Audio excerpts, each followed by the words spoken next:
সত্যি এই টাকা পয়সা নিয়ে চিন্তা করাটা তুমি থামাবে কৃষ্ণা? আরে অদিতি তো আমাদের মেয়ে নাকি, আমাদেরই তো দায়িত্ব।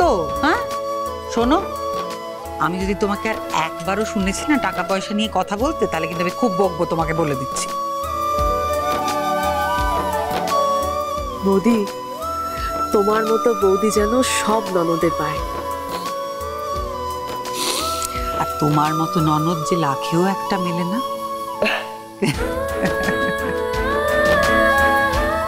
হয়েছে হয়েছে মা, এসো এবার খেতে। কি গো পিসিমণি, বাবা আসবে না? চলো চলো বসো বসো। বাবা, যে ময়না দিদি কাজ করছেন। বহুত সুন্দর। তাহলে মু এবার বসে পড়ি। কে মু এবার বসে পড়ি? সারাক্ষণ খালি খাই খাই খাই খাই। আরে বাবা, ভাইয়া তো এখনো বাড়িতে আসেনি, মানুষটাকে বাড়িতে আসতে দাও, তারপর একসঙ্গে সবাই মিলে খাবো। আরে মোর তো বহুত ভুকু লাগুছি, ভুকু লাগুছি, সারাক্ষণ খালি ভুকু লাগুছি। চুপচাপ কাজ করো, বাবা মা আর পিসিমণিকে ভাত দাও, দাও তাড়াতাড়ি।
কি হচ্ছে বলো তো, কিছু তো বুঝতে পারছি না।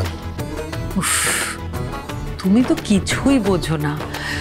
আরে বাবা, স্ত্রী এত দূরে জঙ্গলে চাকরি পেয়েছে, সে পৌঁছেছে, ঠিকঠাক আছে কিনা, কেমন আছে, সেগুলো না জানা অবধি কি আকুর শান্তি হবে?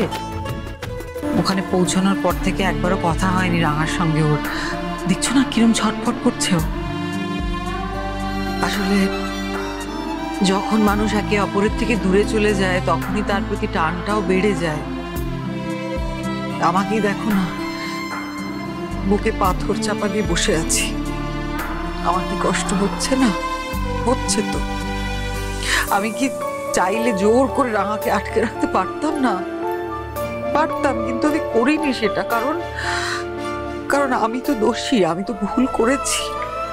ভুলের শাস্তি তো আমাকে পেতেই হবে, তাই না?